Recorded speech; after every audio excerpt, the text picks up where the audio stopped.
As we all know, Elon Musk just bought a real Doge. His name is Floki.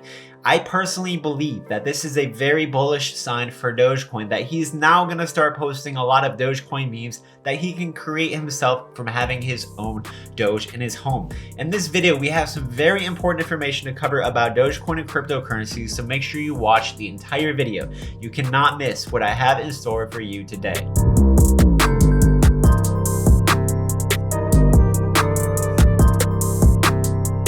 What's up, Myles? It's ladies and gentlemen here. Make sure you subscribe and hit the notification bell so you do not miss these time-sensitive videos about Dogecoin and cryptocurrencies that we make every single day. If you want to get access to my profitable trade alerts, join my Patreon for only $10 a month, where you can message me anytime. I teach technical analysis. You can talk to me on the phone.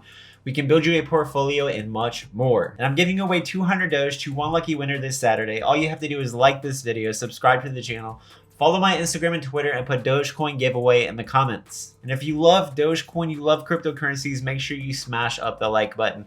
Do you think by Elon Musk getting a Shiba Inu puppy, he's going to start posting more about Dogecoin, posting Dogecoin tweets, memes, and much more? Let me know what you think in the comments below. So we're going to be talking about Elon Musk's dog in just a second, but before we do so, we have some good news. So the SEC chair doubles down and tells crypto firms to come in, talk to us. This is very good. So what he is saying, and he's like, all right, as the chair of the SEC, there's fear of crypto regulations, and there's people that don't want to invest in crypto because they're not well enough regulated. And then there's people that, there's a lot of fear and confusion going on because of crypto regulation. But what he wants to do is he wants to include cryptocurrency, crypto firms, crypto exchanges as a regulated entity, as regulated things by the government. Now, how they plan on doing this, what this actually means, we honestly don't know at this point, but this can be a good thing. Yes, a lot of this, we don't want it to be regulated as much as what people are saying. There are both extremes on left and right sides, but I think we're going to end up meeting in the middle once the regulation comes together. But this is going to be good. This is going to allow businesses, this is going to allow financial firms and institutions to gain more access to cryptocurrencies, especially for their clients, which they're not able to do right now. And this will potentially pave the way for a Bitcoin and crypto ETF in the future, which means this will potentially bring trillions of dollars into the cryptocurrency market in even a very short period of time through regulation. Regulation will allow the government to recognize cryptocurrencies as an asset class, among other things, so that it can basically be trusted and be protected and protect investors. That's the purpose of also regulation, to protect investors. So even though we've had a little bit of bearish momentum the last week, this news article says that Bitcoin price flirts with $40,000, but derivatives data is still bullish. So despite cryptocurrencies and Dogecoin being bearish for the last week after a sell-off, after going up for several months in a row, cryptocurrencies are still bullish. Traders, investors, they are still bullish and they are still buying. According to this, the derivatives market, the past 5 weeks have been very bullish for cryptocurrency. That means people are longing, they are still jumping in. There's a lot of interest. As we see, the futures open interest remains healthy. So even though, as this article says, there was $3.5 billion in liquidations, which caused the price of cryptos to drop like we did see, there's still a lot of interest into Bitcoin's futures, which is seeing that it is healthy. So this is a very good thing. When cryptocurrencies, when they go up really fast, when we have really strong bullish momentums for a couple of months in a row, there needs to be a time for a cool-off period. There needs to be time of price correction. What that basically means is that when things get way too high, people start getting psychologically unbalanced when it comes to buying and selling, and they're understanding, okay, should I be getting in? It's the top. Should I be selling? What should I be buying? These types of things cause a lot of psychological confusion with the whales and retail investors alike. So what happens when the prices correct and come down a bit, it provides a discount, and we see the prices continue to go down. They go up a little bit, but they're at a discount from the previous highs that they were. Now, discounts, they provide excitement into retail investors and whales alike to say, wow, this is a good buying opportunity. I've been waiting for a buying opportunity because a lot of people, they wait for buying opportunities. When things go up 50% to 100%, like we've seen in the crypto market just in a very short period of time, people, they go back on the sidelines and they wait for crashes, they wait for dips like this, and then they re-enter into the market with large positions. So we are seeing this happening right now, right before our eyes. It's causing confidence, it's causing excitement, it's causing people to buy.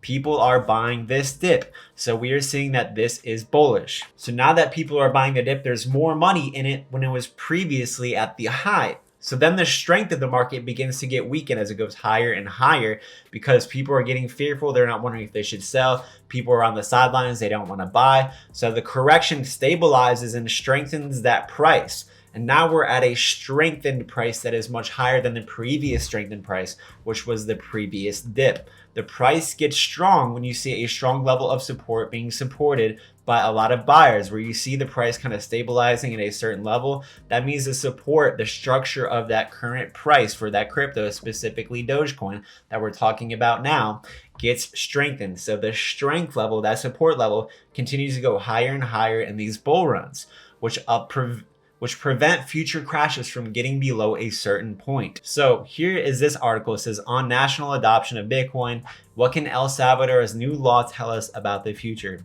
So what we can infer, since El Salvador made Bitcoin their legal currency, their legal tender, now we have all these other countries wanting to get involved in some way or other, especially starting with Bitcoin. What do you all think this is going to do for the future? How do you personally think, by letting me know in the comments below, that this is going to help cryptos in the future? I personally think that this is going to pave the way to give people the confidence in other countries to do this. And I'm very sure that El Salvador is not going to be the only country in the world to ever make Bitcoin their legal tender. There's other countries with failing currencies. El Salvador had a failing currency. So there's other countries around the world with a failing currency that they're looking for a potential system to have a strong currency, a way for people to store their wealth, their money in a safe place without losing 50 to 100% of its value in a single year. And that's what happens when there's a weak currency or a bad currency in a particular country. You can see the inflation rate so high that the value of that dollar can lose 50 to 100% in a single year. So people are looking for a safe haven to put their money in. And once other countries start to realize this, then other countries are going to do this. And it's going to cause a chain reaction of mass adoption, which means trillions of dollars will be put into Dogecoin, Ethereum, all of our favorite cryptocurrencies in time through these pathways into crypto. And eventually these other countries are going to accept Ethereum, potentially Litecoin, potentially Dogecoin. This is just the beginning. We are still very early in cryptos. And if you want a good platform to buy and sell cryptocurrencies, use my WEBULL link. If you sign up and deposit $100 using my link, they will send you 2 free stocks worth up to $4,000, which you can immediately sell or send to your bank account. Okay, so Elon Musk got this stock, and now I personally think that this is very, very good news for Dogecoin. Elon Musk hasn't been talking about Dogecoin really much at all on his channel. Why is this? Why do you guys think this is happening? But I personally think that Elon was waiting for the perfect time, and that he's also focused on Tesla and some other things that he was working on. And then he's eventually going to start coming back to Dogecoin, talking about Dogecoin. And just because he's not tweeting doesn't mean he's not helping Dogecoin. Just because he's not tweeting about Dogecoin doesn't mean he's not bullish on Dogecoin.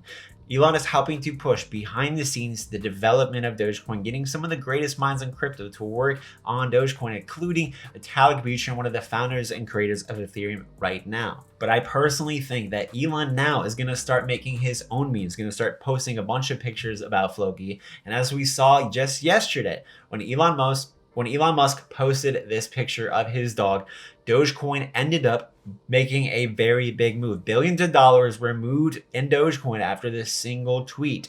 So I would also imagine, especially when the market is very bullish, that the market will be moving significantly based on his future tweets, which will help bring back the hype and excitement into Dogecoin. So I want to show you this chart on Ethereum 1 year ago, and this mimics almost exactly the Dogecoin chart, but this chart's a little bit prettier.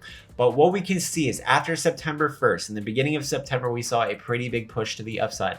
And after that, we had a bit of a drop. in the market. Look, we had a drop followed by a consolidation period that looks very similar to the pattern that we are forming right now. And then look, we started to see a big move after the end of September. After September moved over with, beginning of October, we started to see a little bit of green, then more green became more green, and then things started to go crazy. So I personally think that October is going to be the very, very bullish month for Dogecoin and cryptocurrencies, that we are going to see some crazy numbers. So in the month of September, I still believe we're going to be bullish. I still think things are going to look very good. But October and November, December, those are going to be the very bullish months that we saw, especially last year, that we will most likely be seeing this year, because towards the end of the year, it's just how things work, especially in finance. Money is more, the flow of money is much bigger, and etc. So this month will be a time, especially if we do remain bearish for the rest of the month, a time to accumulate Dogecoin while it is on sale, because this sale is soon ending for cryptocurrencies, and this is going to be our final chance to make our big moves before cryptos really take off. So overall, we're just trading sideways with Dogecoin and cryptocurrencies, and still looking very bullish in my opinion. I'm not focused on what's going to be happening tomorrow or the next couple of days. I'm not super worried about the price of Dogecoin or cryptocurrencies, because I'm looking forward to the future. I know what the future is going to be bringing for cryptocurrencies. If you got something out of the video, make sure you hit the like button, share this video with some of your friends and family, and I will see you all tomorrow.